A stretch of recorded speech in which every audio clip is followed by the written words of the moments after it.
할렐루야. 네, 안녕히 주무셨는지요? 이 새벽 제단에 나오신 모든 분들 주님께서 축복해 주시고 또 은혜로 함께 해 주시기를 원합니다. 오늘 말씀은요, 사사기 4장입니다. 사사기 4장 1절부터 10절까지 말씀입니다. 사사기 4장 1절부터 10절까지 말씀. 하나님의 말씀입니다. 에훗이 죽으니 이스라엘 자손이 또 여호와의 목전에 악을 행하매 여호와께서 하솔에서 통치하는 가나안 왕 야빈의 손에 그들을 파셨으니 그의 군대 장관은 하루셋 학고임에 거주하는 시스라요. 야빈 왕은 철병거 900대가 있어 20년 동안 이스라엘 자손을 심히 학대했으므로 이스라엘 자손이 여호와께 부르짖었더라. 그때 랍비도의 아내 여선지자 드보라가 이스라엘의 사사가 되었는데 그는 에브라임 산지 라마와 베델 사이 드보라의 종려나무 아래에 거주하였고 이스라엘 자손은 그에게 나아가 재판을 받더라. 드보라가 사람을 보내어 아비노함의 아들 바락을 납달리 게데스에서 불러다가 그에게 이르되 이스라엘의 하나님 여호와께서 이같이 명령하지 아니하셨느냐. 너는 납달리 자손과 스불론 자손 10,000명을 거느리고 다불산으로 가라.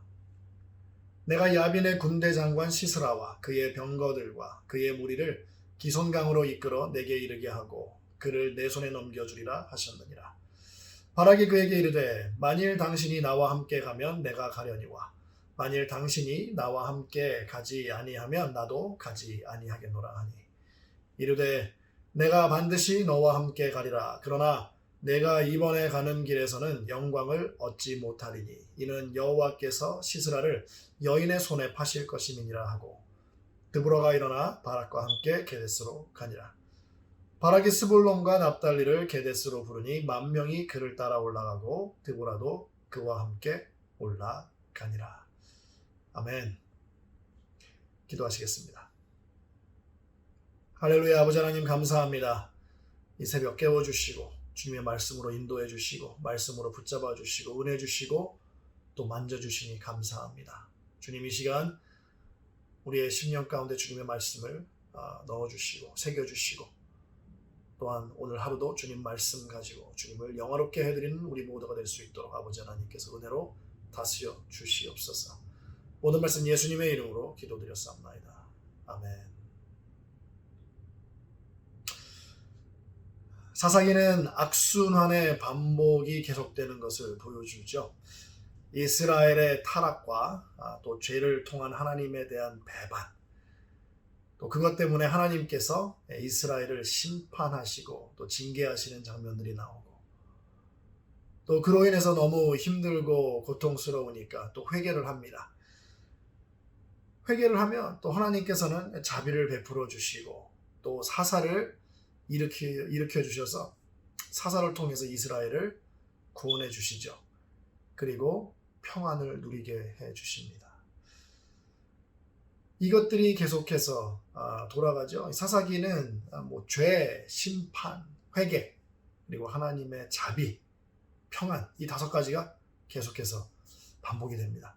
사사기는요, 인간의 타락과 죄성, 그리고 하나님의 공의와 자비와 또 주님의 신실하심을 일관적으로 보여주고 있습니다.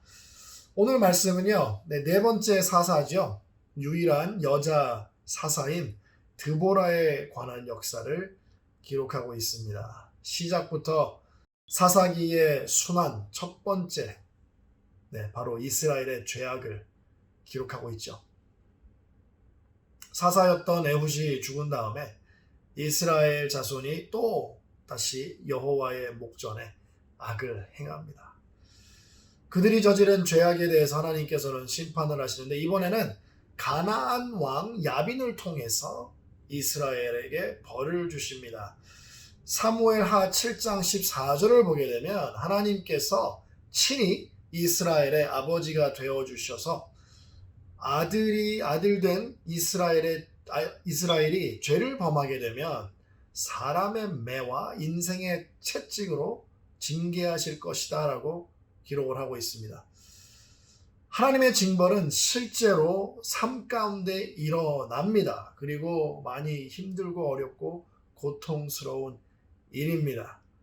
실제로 하나님께서는 야빈 왕이 20년 동안 이스라엘을 심하게 학대하도록 하셨습니다.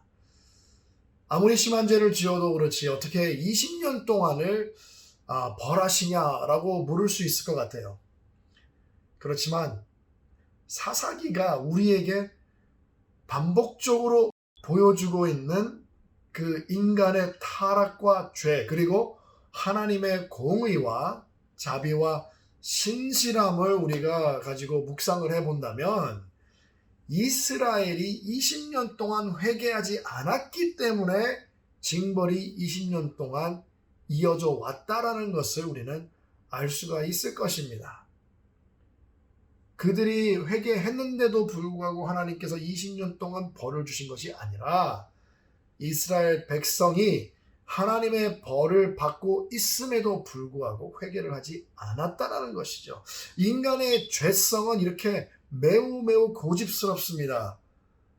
후회 정도는 할 수 있겠습니다. 그렇지만 완전히 하나님께 돌아서는 것, 죄를 버리고 하나님께 돌아서는 진정한 회개를 하지 않는다는 것이죠.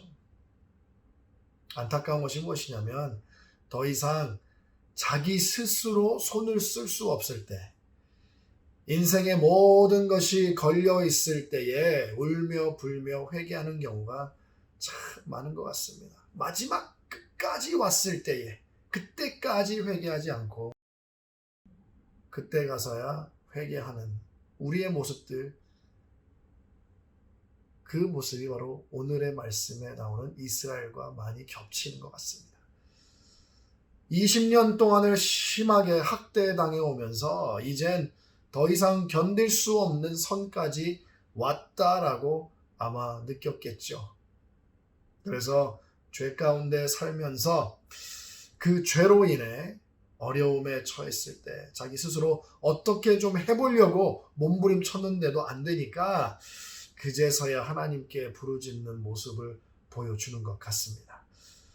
여기에서 우리는 하나님의 자비와 신실하심을 볼 수가 있겠죠. 정말 어떻게 보면 좀 얄미워서라도 안 도와주고 싶은 마음이 들지 않겠어요? 정말 20년이라는 세월 동안 그렇게 회개를 할 수 있는 기회를 줬고 또 죄로 인한 그 징계를 받았는데도 불구하고 참. 그런데요, 회개하면 미쁘시고 의로우신 하나님께서 죄를 사해 주시고 모든 불의에서 깨끗하게 해 주신다는 것이죠. 죄를 사해 주시고 자비를 베풀어 주셔서 그것의 결과물이 바로 여선지자 드보라, 그분을 사사로 세우신 겁니다. 그래서 이 드보라를 통해서 이스라엘에게 내리신 징벌의 고통에서 구원해 주시려는 계획이 있으셨던 것이죠. 그런데 오늘 6절 말씀을 보게 되면 드보라는 자기가 스스로 가서 구원하지 않고요, 오히려 바락이라는 인물을 불러서 하나님의 명령을 이행하게 합니다. 이 말씀을 볼 때 어떤 생각이 드냐면 드보라는 여선지자잖아요. 선지자로서 바락을 어떻게 보면 하나님의 사사로 세워서 보내는 것이 드보라의 역할이 아니었을까. 그런데 문제는 드보라 선지자의 말을 바락이 듣지 않습니다. 드보라에게 자기와 함께 가면 가고 함께 가지 않으면 가지 않겠다고 조건을 내밀죠. 왜 바락이 이렇게 행동을 했는지 우리가 좀 몇 가지를 생각해 볼 수가 있을 것 같습니다. 일단 이 철병거 900대가 있는 야빈 왕의 강한 군대를 상대로 아무리 만명이지만 대적하기가 좀 두려웠을 것 같아요. 두려움이 있었을 것이고 또 자기가 하나님께서 세우신 사사가 아니라고 생각했을 수도 있습니다. 그래서 드보라 선지자의 말을 전적으로 신뢰하지 못한 거죠. 또 더 나아가서 소명이 없었던 거예요. 하나님께서 나를 정말 세우셨을까? 이스라엘을 구원하시고자 나를 세우셨을까? 그 소명이 불확실했을 것입니다. 바락의 이러한 행동 때문에 어떻게 보면 바락이 사사가 아니라 그와 함께 담대하게 두말 없이 동행해준 드보라가 선지자였지만 사사로서도 또 기록이 되고 또 쓰임을 받게 된 것 같습니다. 특별한 시기에 그리고 특별한 일을 위해서 불러주시고 세워주실 때가 있습니다. 하나님께서 이스라엘을 구원하시기 위해서 바락을 부르셔서 세워주셨는데 그는 두려움 그리고 불신 그리고 부르심에 대한 불확실한 그것이 있었어요. 비록 바락은 불러주신 일을 하기는 하였지만 하나님의 일을 했다는 영광은 얻지 못했죠. 하나님의 일을 했습니다. 영광은 얻지 못했습니다. 하나님께서는 크고 작은 모든 일들을 항상 하나님의 사람들을 통해서 하십니다. 하나님의 사람들을 늘 사용하세요. 드보라 선지자처럼 하나님의 말씀을 받고 그대로 담대하게 행하는 성도가 있는가 하면 바락처럼 여러 가지 상황을 고려하고 재가면서 조건을 대고 행하는 성도들도 있을 것입니다. 하나님의 일을 할 때에 열심을 내는 이유가 축복이나 자기가 가지고 있는 기도 제목에 대한 응답을 기대하면서 하는 행위, 바로 조건을 거는 바락과 같은 행위겠죠. 기도를 들어주시면 제가 열심히 헌신하겠습니다. 네, 정말 헌금하겠습니다. 선교 가겠습니다. 여러 가지 조건을 내미는 그런 모습들. 하나님의 일은 했지만 결과적으로는 부름을 받았던 바락이 아니라 한 여인이 영광을 얻게 되었다는 것을 우리는 알 수가 있습니다. 하나님의 일은 군사의 많고 적음이나 훌륭한 병기에 달려있지 않습니다. 하나님의 일은 하나님께서 하십니다. 우리를 그냥 사용하시는 것 뿐입니다. 그렇기 때문에 우리를 사용하시기 위해 우리를 불러주실 때는요, 우리에게 요구하시는 것은 단 한 가지밖에 없습니다. 하나님을 신뢰하는 믿음이 있느냐, 없느냐.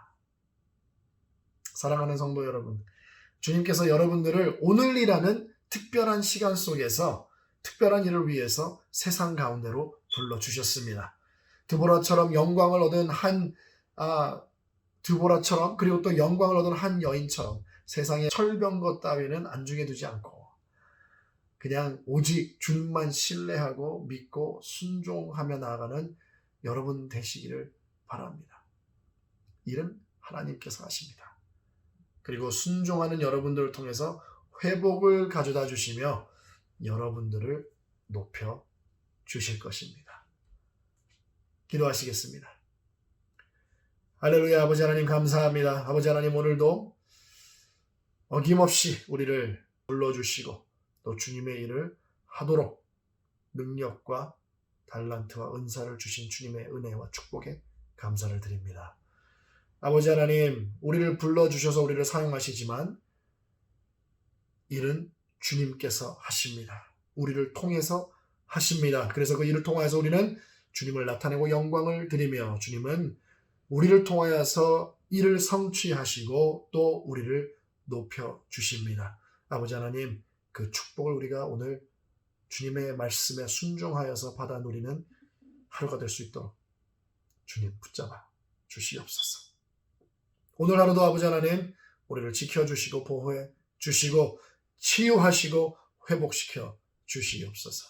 모든 말씀 예수님의 이름으로 기도드렸사옵나이다. 아멘.